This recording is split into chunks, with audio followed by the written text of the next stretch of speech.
آج بھی اس امت میں اگر ایسے لوگ ہیں جو اس طرح کے ہیلے بہانے کر کے خرد برد کر کے تھوڑا سا بچانا چاہتے ہیں، دودھ میں پانی ملانے والے، اشیاء خوردنی میں کھانے پینے کی چیزوں میں ملاوٹ کرنے والے، تولنے والی چیز میں کانٹے کے ساتھ دھوکہ کرنے والے، کچھ ایسے لوگ بھی میرے پاس آئے تھے جنہوں نے کہا کہ مصطفیٰ کریم صلی اللہ تعالی علیہ وسلم نے ارشاد فرمائی جب لوگ امانتوں میں خیانت کرنے لگ جائیں، یہ بڑی بات ہے۔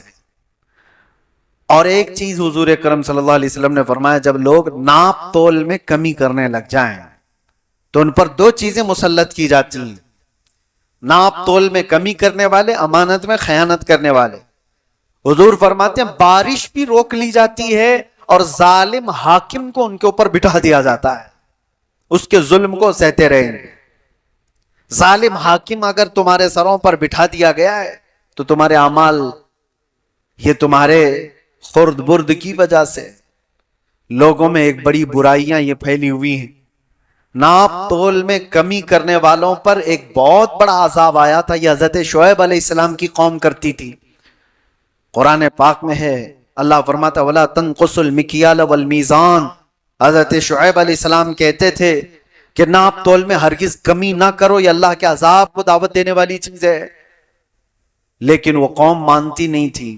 پھر اللہ کا عذاب آیا، بہت بھیانک عذاب آیا، حضرت شعیب علیہ السلام کی قوم ہلاک و برباد ہو گئی۔ آج بھی اس امت میں اگر ایسے لوگ ہیں جو اس طرح کے ہیلے بہانے کر کے خرد برد کر کے تھوڑا سا بچانا چاہتے ہیں، دودھ میں پانی ملانے والے، اشیاء خوردنی میں کھانے پینے کی چیزوں میں ملاوٹ کرنے والے، تولنے والی چیز میں کانٹے کے ساتھ دھوکہ کرنے والے، کچھ ایسے لوگ بھی میرے پاس آئے تھے جنہوں نے کہا کہ ہمارا کام ہے یہ جو وزن کرنے والا کانٹا بنانا، لیکن ان سے کہتے کئی دکانوں والے ہیں، بڑے بڑے لوگ ہیں، وہ ہمیں صرف آفر یہ دیتے ہیں کہ اتنے پیسے دے دوں گا کانٹے میں یہ کر کے دے دو۔ اب تو ڈیجیٹل آ گیا، پہلے پتھر رکھے جاتے تھے، کہا کہ مشین میں یہ کر کے دے دو، 800 گرام کا ہی ہونا چاہیے مال، لیکن دکھانا چاہیے 1 کلو کا۔ تو یہ جو کلاکار لوگ ہیں، پیسے لے کر کے کرنے والا کر دیتا ہے، لیکن جو ضمیر نہیں بیچتا وہ منع کر دیتا ہے۔ میرے عزیزو، آج کے دور میں بھی یہ سب چیزیں موجود ہیں، چھوٹی چھوٹی چیزوں میں خیانت کرنے والے۔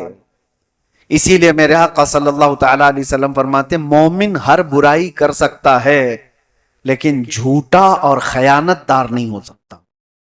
جھوٹ اور خیانت مومن کے لیے ہے ہی نہیں، خیانت کرنا۔ اور اکثر تو آج لوگوں کا حال یہ ہو گیا خیانت داری، اکثر جس کے پاس بھی کچھ مال رکھا جائے اس سے واپس آنے کی امید ہی ختم ہو جاتی ہے۔ اسی لیے کوئی ایک دوسرے کو قرض حسن دیتا نہیں آج۔ لون کی بلا میں مبتلا کیوں ہیں سارے لوگ؟ کیوں ہیں؟ لون کیوں لینا پڑ جاتا ہے؟ وجہ یہ ہے کہ آپس میں کوئی قرض حسن دینے والا نہیں رہ گیا کہ 10 لاکھ روپے میں تجھے دیتا ہوں، 10 لاکھ روپے 6 مہینے کے بعد، سال بھر کے بعد واپس لوٹا دینا۔ مالداروں کے پاس پیسے رکھے ہوئے ہیں لیکن وہ دینا نہیں چاہتے، وجہ کیا ہے؟ امانت داری نہیں ہے۔ لے لیا تو یہ تو غائب ہی ہو جائے گا، لینے سے پہلے لہجہ اور لینے کے بعد اس کا لہجہ کچھ اور۔ پیسے لینے والوں کا لہجہ دیکھو، آپ گڑ گڑاتے ہیں، اپنی ضروریات بتاتے ہیں، دے دیا اس کو، پھر مہینے کے بعد اس کو فون کرو، بولے ٹائم نہیں ہے ابھی، بعد میں ملتا ہوں نا، میں کیا بھاگ کے جا رہا ہوں۔ یہ ساری عادتیں جو خصلتیں آئیں، یہ خیانت داری ہے۔ دور فاروق اعظم رضی اللہ تعالیٰ عنہ میں ایک بات ملتی ہے، مدینے کا ایک شخص، اس کے اوپر کسی کا قرضہ باقی تھا، کسی کا قرضہ۔ مدینے میں ایک صحابی نے آ کر مقدمہ کر دیا، حضرت عمر سے کہا یہ شخص اجنبی ہے مدینے میں، میرا قرضہ لیا وہ دیتا نہیں۔ حضرت عمر نے کہا کہ تو ان کا قرضہ کب واپس کر رہا ہے؟ کہا حضور مجھے 2 دن کا وقت دے دیں، میں واپس کر دوں، لیکن مجھے مدینے سے باہر میرے وطن جانے کی اجازت دی جائے، میرے گاؤں جا کے آؤں۔ حضرت عمر نے کہا تو بھاگ جائے گا؟ کوئی ہے یہاں پر جو تیری ضمانت لے لے تو میں تجھے چھوڑ دوں۔ اس نے کہا مجھے یہاں کوئی جاننے والے لوگ ہیں نہیں، لیکن اگر کوئی میری ضمانت لیتا ہے تو میں جھوٹا نہیں ہوں۔ حضرت عمر نے کہا عدالت جو ہے وہ جملوں پر نہیں چلے گی، ایویڈنس چاہیے نا، کوئی ضامن بھی چاہیے۔ جج سے اگر آپ کہہ دو میں تھوڑی نہ بھاگ رہا ہوں، جج یہ نہیں کہے گا کہ تو نہیں بھاگ رہا ہے یا بھاگ رہا ہے، یہ تیرا مسئلہ ہے، کوئی ضامن لا کے دے دے، پیپر لا کر کے دے دے پراپرٹی کے۔ حضرت عمر نے کہا کوئی ضامن ہے؟ کوئی نہیں تھا۔ کون اٹھتا ہے انجان آدمی کہ آپ ضمانت دیں گے آج؟ لیکن حضرت ابو درداء ایک صحابی وہ کھڑے ہو گئے، کہا امیر المومنین میں اس کی ضمانت لیتا ہوں۔ کہا پہچانتے ہو؟ کہا نہیں پہچانتا، لیکن 2 دن کے بعد وہ آ جائے گا پیسہ لے کر کے۔ حضرت عمر نے کہا اگر وہ نہیں لے کر کے آئے گا تو تم کو پکڑا جائے گا، پیسہ بھی دینا ہوگا اور اندر بھی جاؤ گے۔ حضرت ابو درداء نے کہا منظور ہے۔ اس شخص سے کہا گیا کہ جاؤ تو لے کر کے آ جا۔ وہ گیا، 1 دن 2 دن، شام ہو رہی تھی، آیا نہیں۔ حضرت عمر نے ابو درداء کو بلایا، آ جاؤ۔ وہ تو آیا نہیں جس کی تم ضمانت لیے تھے، اور وہ صحابی بھی آ گئے جن کا قرضہ باقی تھا۔ تو اتنے ہی میں مغرب سے پہلے وہ ہانپتا کانپتا دوڑتا ہوا وہ بندہ آ گیا، عدالت میں آیا اور کہا کہ حضور ان کے جو پیسے باقی تھے میں لے کر کے آ گیا، انتظام کر رہا ہوں۔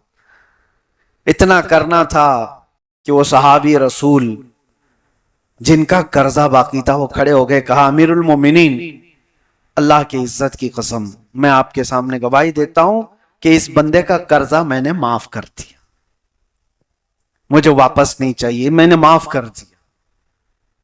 اب سنیے، انہوں نے قرضہ معاف کر دیا۔ اب حضرت عمر نے ان تینوں سے ایک ایک سوال کیا۔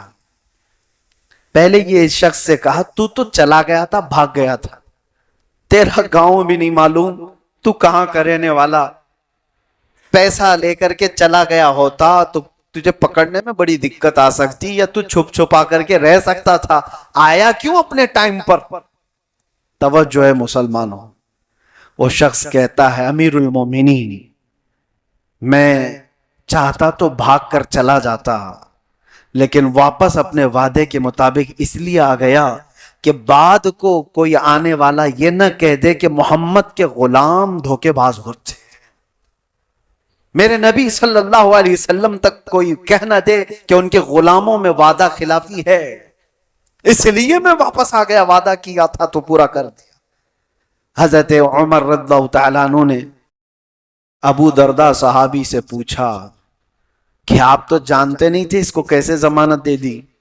انہوں نے کہا امیر المومنین میری تمنا یہ تھی کہ انجان ہے لیکن ہے تو مسلمان، ہے تو مسلمان، کوئی تو اس کی ضمانت نہیں لے رہا تھا، میں بھی نہ لیتا تو دل میں یہ خیال آیا کہیں بعد کو دوسری قومیں یہ نہ کہہ دیں کہ محمد کے غلاموں میں اب لوگوں سے ہمدردی کرنے کا جذبہ بھی ختم ہو گیا، لوگ یہ نہ کہہ دیں کہ لوگوں سے ہمدردی کا جذبہ ختم ہو گیا، اس لیے میں کھڑا ہوا اس کی ہمدردی میں۔ اور وہ قرض خواہ صحابی سے پوچھا آپ نے ابھی کیوں معاف کر دیا، پہلے تو معاف کر سکتے تھے؟ انہوں نے کہا پہلے اس کے بارے میں اتنا نہیں معلوم تھا، لیکن اپنے وعدے کے مطابق برابر آ جانے والا شخص میرے نبی کا سچا غلام، میں نے اپنا قرضہ اس لیے معاف کر دیا کہ لوگ کل کو یہ نہ کہیں کہ محمد عربی کے غلاموں میں معاف کرنے کا جذبہ ختم ہو گیا۔ تینوں کا ایک ہی مشن تھا کہ حضور پر کوئی انگلی نہ اٹھائے۔ عزیزان گرامی وقار، امانت صحابہ اکرام میں اس طرح کی تھی کہ وہ وقت کا بھی لحاظ رکھتے تھے اور لوگوں کا بھی لحاظ رکھتے تھے۔ کیا آج یہ معاشرے میں بات آ سکتی ہے؟